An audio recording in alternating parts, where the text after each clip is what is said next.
Today let's make a simple yet delicious side dish, aloo matar paneer.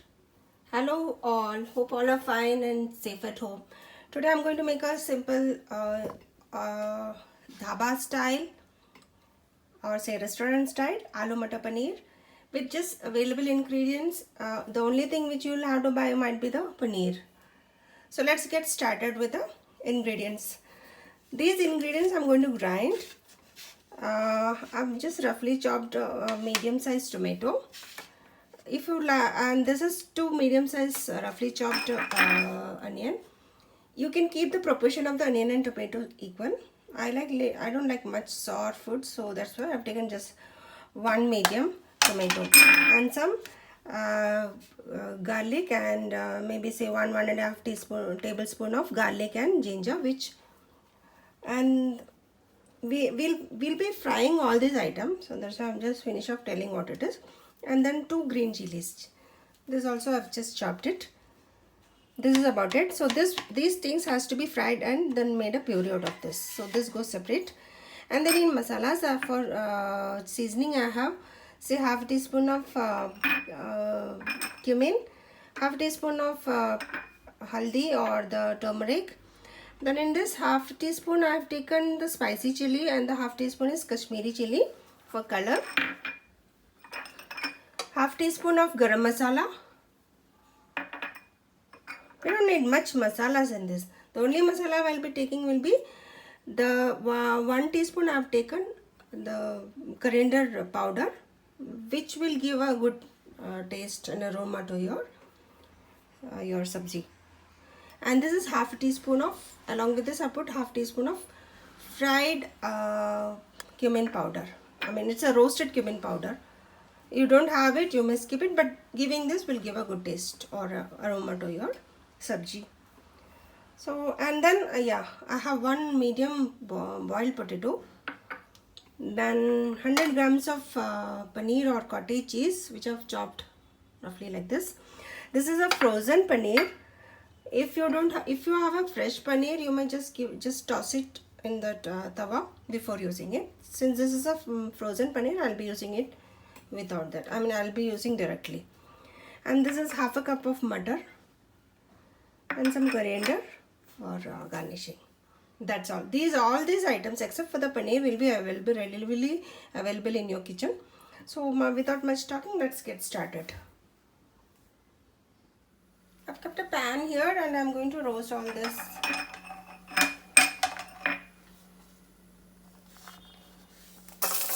The ginger garlic.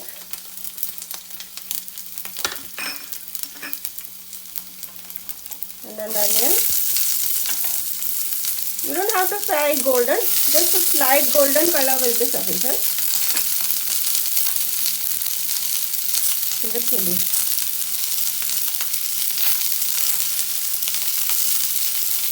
Give it a toss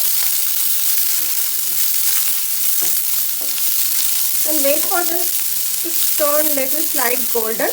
Only then you will be adding the tomatoes.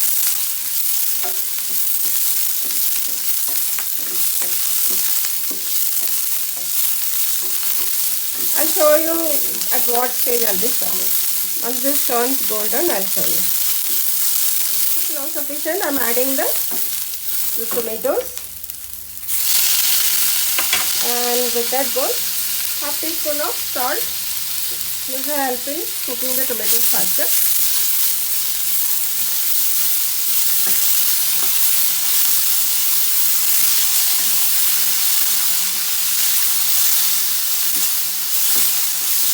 Okay, I have just given a toss and I'll keep it closed for 1 to 2 minutes so this tomatoes get soft.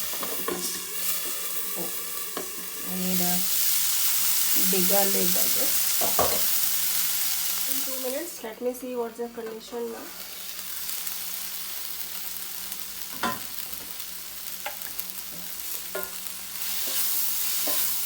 This should be fine.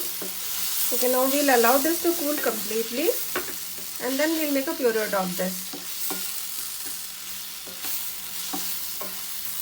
So switch off the flame and then we'll wait for this to cool down completely. Your puree is ready. Now I've kept a pan for heating. Into this goes 1 tablespoon of oil,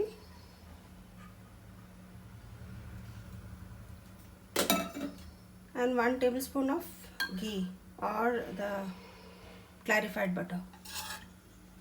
Adding ghee will give a good aroma or taste to your sabzi. And now we'll add the cumin, and once this splatters,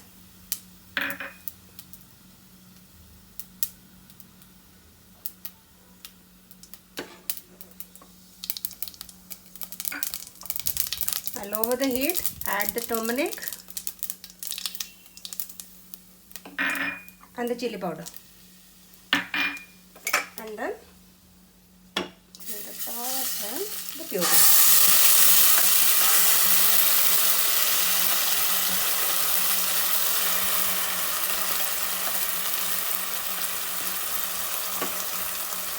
Don't add the water now. Now you have to roast this till this puree starts letting out the oil what we have put, that should come out. And also while frying we had put 1 tablespoon of oil. When I fried the onion and the tomato, I had used 1 tablespoon of oil. So all that has to come out now. So until then, you'll be roasting this. In medium flame you can roast.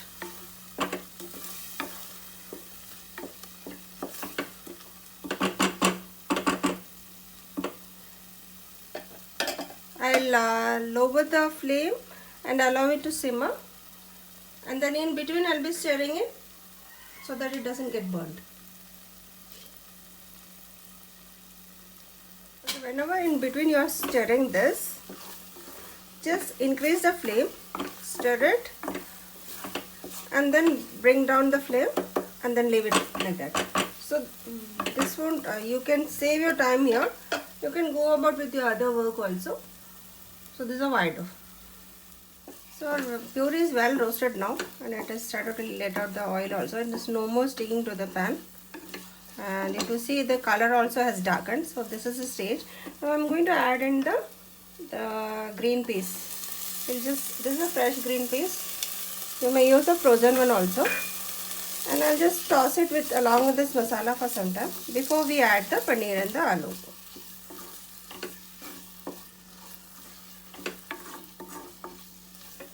This sabji goes so very well with your fulkas, parathas, naan, and also with plain rice, jeera rice, all this, and ghee rice also. So I'm going to have it with fulkas. After this I'll be preparing my hot fulkas. So let's toss it for 2 more minutes, and then we will add in water and our other masalas and all. Okay, now I'm going to add little bit of the mixie water, the mixie jar water, and then close this and leave it for some time so that all our this green peas, since mine is a fresh green peas, it will take little longer to get cooked. So I'm going to close this and leave it for the mutton to get softened.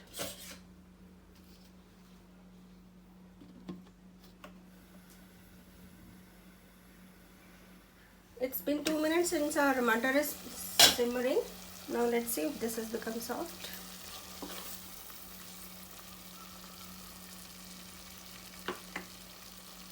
Yes, this is done now.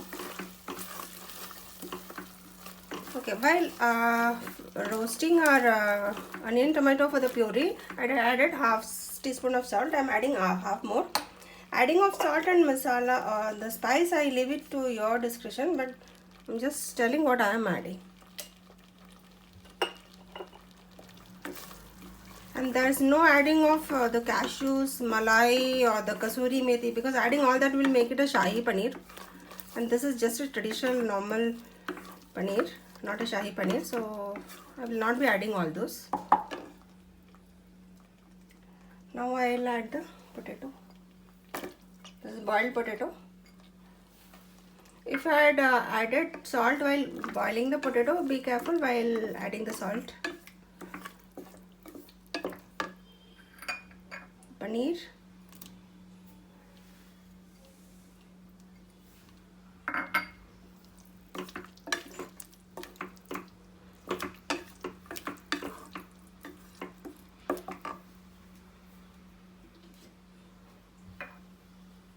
The coriander powder and the roasted cumin powder.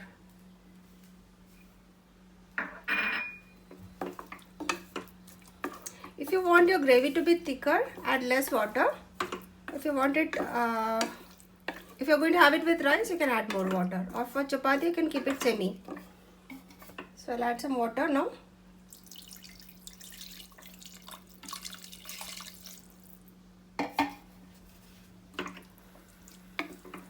And we will allow it to cook nicely.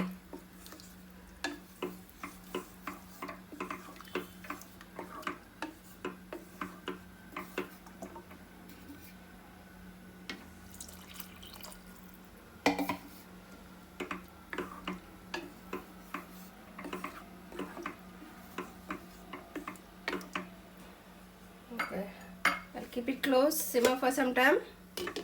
So for 5 minutes I'll leave it like this, and then I'll come back. So it's all ready now. I'm switching off the flame, and then I'm adding the coriander leaves and the garam masala. We'll add the garam masala at the end. And mix it nicely. This will further thicken because since you have added the aloo, this will further thicken. So you can keep it little more watery. Okay, mix it nicely and keep it close for 5 minutes so that the garam masala and the flavor of the coriander leaves get mixed with the curry. And then I'll be plating it and we'll be relishing it.